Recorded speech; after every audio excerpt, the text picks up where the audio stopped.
Dr. Nick. Those who are in, can you let me know if you can hear me? I hope you can hear me. So if you can hear me, can you type yes? I can hear you. I didn't want to hold the phone in my hand because my hands are slippery. Hi, Annalisa, can you hear me? Yes, okay, great. So hey everybody, as you can see, I'm in the gym and I'm on the Stairmaster. 118 floors right now. Killing it. But I want to come in and say, first of all, happy Sunday Funday. And I hope your day is, now I'm not following, that's exactly what I'm holding. I'm not holding it. I want to say happy Sunday Funday, first of all, to all of you. And I wanted to share something with you that was shared with us in church today. Today my brother preached. His name is Pastor Aaron. It was our friends and family day. I hope my breathing is not too, let me turn this down. Go a little slower so I can breathe a little better so I don't sound crazy when I'm talking. Okay. So today when my brother was preaching, one of the things he said was, many of us are really trying to move forward in our life. And every time we try to move forward, our past, we are allowing our past to drag us back. And he used an illustration, so he had a young man to stand behind him as he was trying to walk forward. And as he tried to walk forward, the young man was tugging on his jacket. He pulled in and tried to go in a little harder, still couldn't move because his past was just locked into him. And not because he was, not because he tried so hard to let it go, but because he wasn't letting it go. And so he used that illustration today. And for some of us, our past people, and the crazy thing about it is, some of these people in our past, they're not even physically in our lives anymore. Like really, they're not around us. We have no communications with them, but we are acting like they are still a part of our present, our here and our now. And so we're not moving forward, there we go, as we need to, because we're holding on to these people who aren't even around anymore. Like they're not even a part of our lives. But we wake up, we think about them. Throughout the day, we think about what they did. We think about how they hurt us. We think about what they're doing and how come they're happy now, and how come vengeance didn't come to them the way that we think it should have. I mean, before we go to sleep, we think about them too. It's often said that what you care about most is what you think about when you first wake up in the morning and when you go to sleep at night. So in order for us to rid ourselves of this feeling, we're going to have to really pray and ask God to allow that stronghold to be removed from our lives, because some of us aren't even advancing in our lives the way we could because we're still holding on to the past. Now, I talked about people, right? That's one thing. The other thing is baggage, like baggage. Hey, Bishop Martin.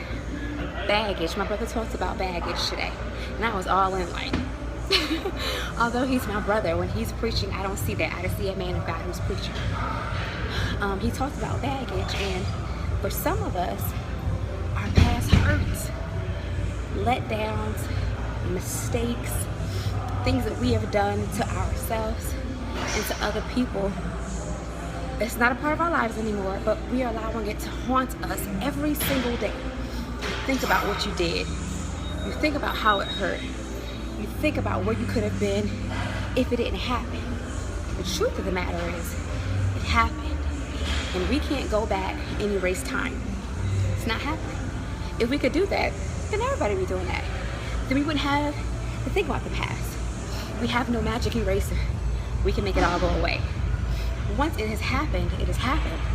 And it's up to us to do what we need to do to no longer allow it to infect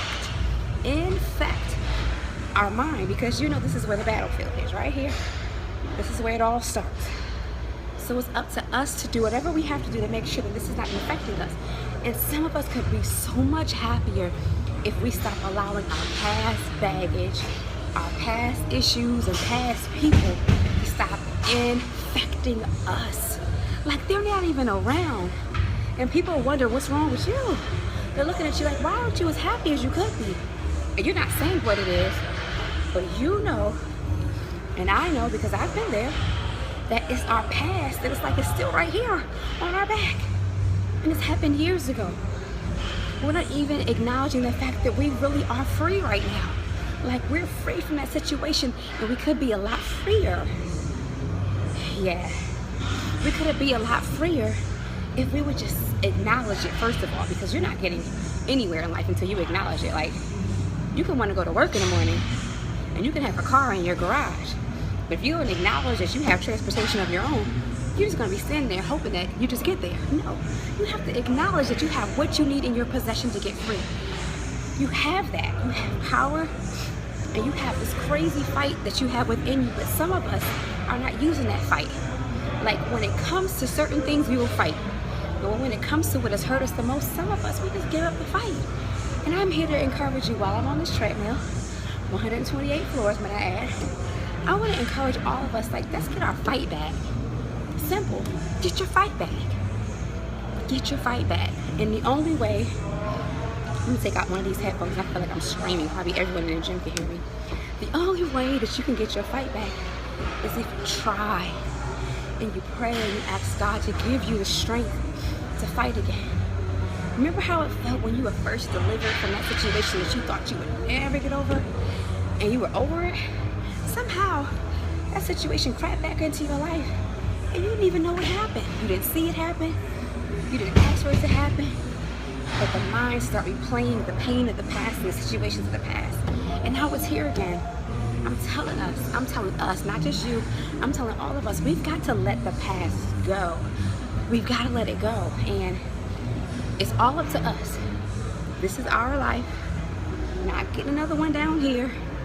So, if you want to be happier, if you want to have more joy and peace, my brother talked about peace as well.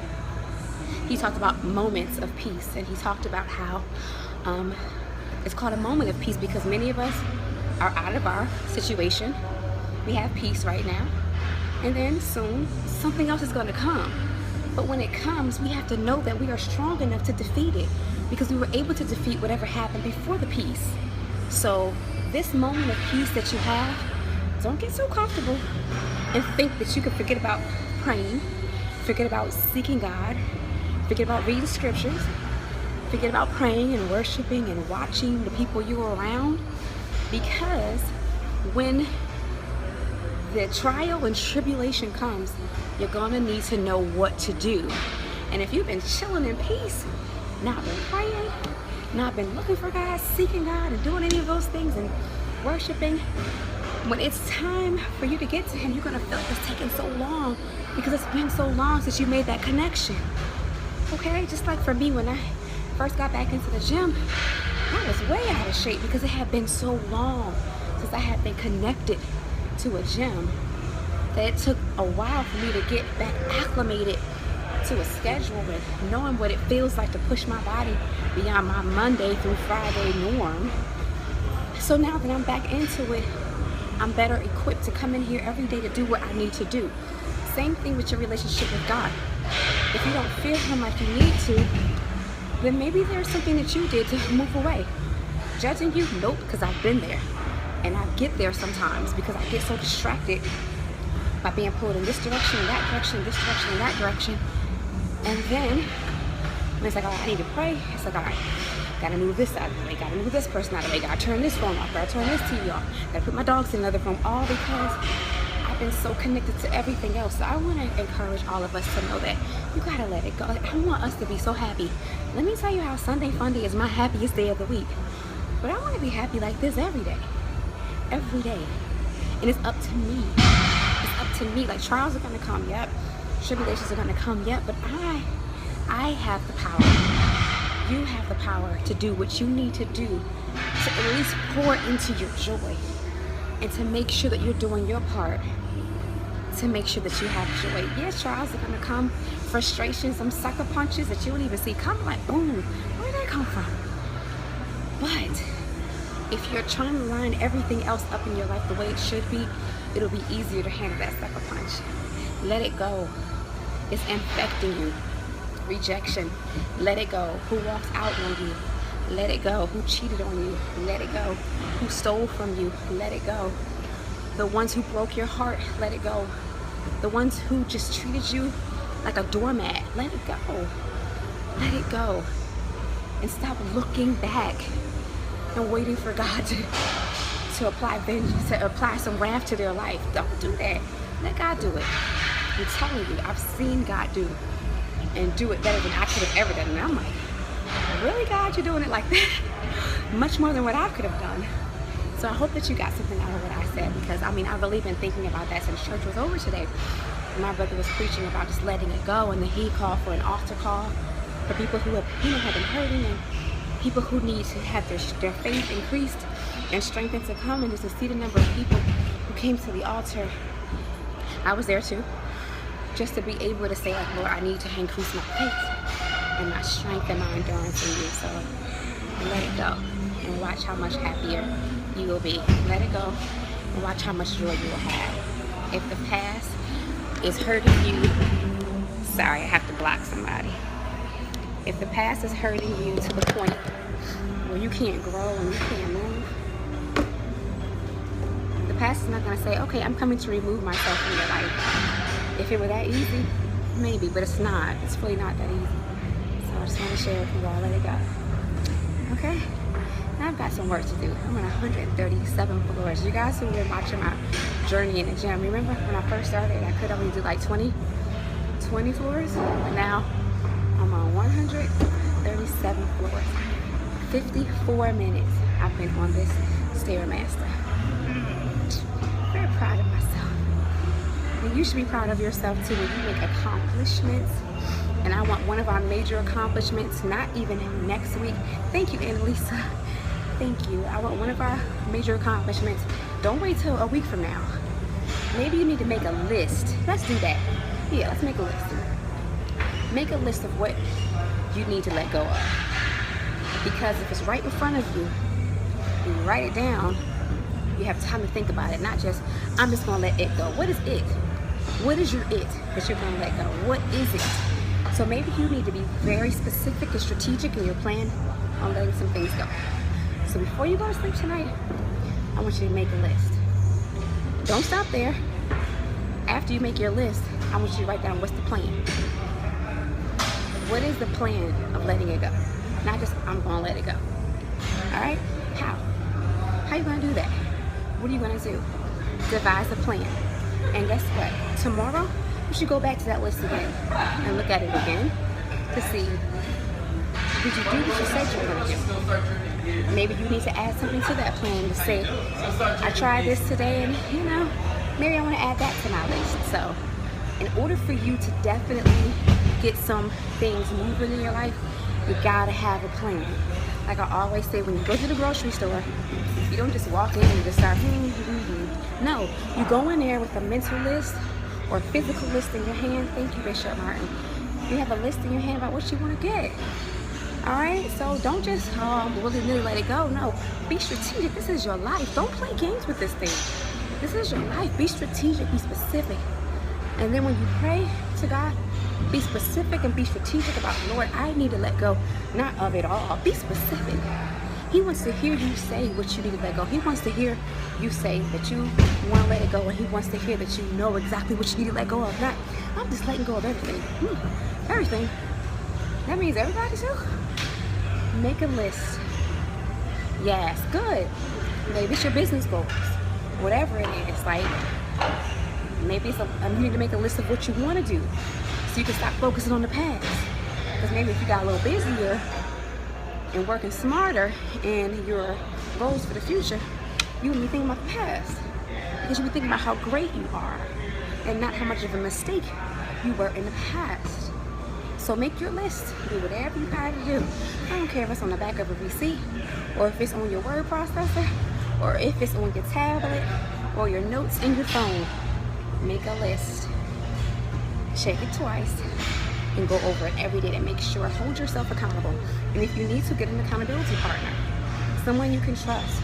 And someone who will hit you up every day and say, how did you do today? And not someone like, oh, I knew you weren't going to do it. No, you got to have the right people. Someone who can say, you know what, I believe in you.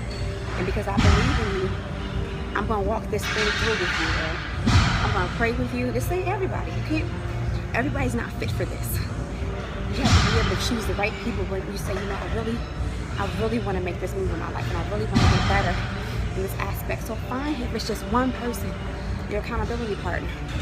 And maybe they may want to say, well, here's my list too. Can you hold me accountable? You have somebody to work on it with, just like a workout partner. Maybe you can call yourself workout partners. Whatever.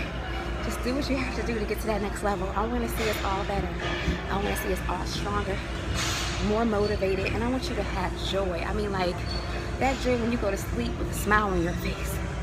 That joy when you go roll over in the middle of the night and you're like, God is good, and I feel good. Not that wake up in the morning like, oh God, it's time to get up again. I know that feeling. That is the worst feeling ever. You look at the clock and you kick the covers off and you're like, oh my God, I just don't feel like doing life today. Been there. But in order for you to have a great morning, you gotta go to sleep in a great mood. Okay? So let's do that. Alright? I'm gonna come back and check on you guys soon. I got work to do. Let me show you how I'm doing so you guys don't think I'm making this up. You guys will be my accountability partners. See? I'm here. Alright, let me show you. 145 floors. 59 minutes, 30 seconds. Go ahead. Thank you for being so patient with me and listening to me while I'm in the gym today. The gym is closing in an hour, but I knew I had to get in here today because I made a goal and I set my goal today. Do I want to go to the gym after going to church today? Thank you, Bishop Martin. Thank you, highly blessed. As much as we danced around in church today, I feel like that was my gym because we just got it in. Yeah, but I made a promise to myself and I let myself down a whole lot in my life in the past. And I promised myself, this whole letting yourself down thing, it's got to stop. It's got to stop. So if I choose to lay in the bed, take a nap, knowing that the gym closes, Chrissy, hey Chrissy. If I choose to lay in the bed, knowing the gym closes at 7 o'clock, I'll be very mad at myself. Knowing that the gym is literally 5 minutes from my house. Really, Nick? Get up. Get up and go to the gym. So that was my goal today. And you know what? I'm going to tell you something too. I share it on all my social media. You know why? Not only to encourage other people, to hold myself accountable. You know why? Because if I told you guys I'm going to the gym every day, you're going to be checking to see if I'm here. And I can't lie to you guys, because that makes me look like a fool. Whatever works, hey, it works for me. So you're going to see me posting. If you follow me on social media, you'll see me posting every day. I went to the gym today. I went to the gym today. And if I should ever fall off, I want you to hold me accountable and say, Dr. Nick, what's going on with the gym? You alright, girl? Whatever you need to do.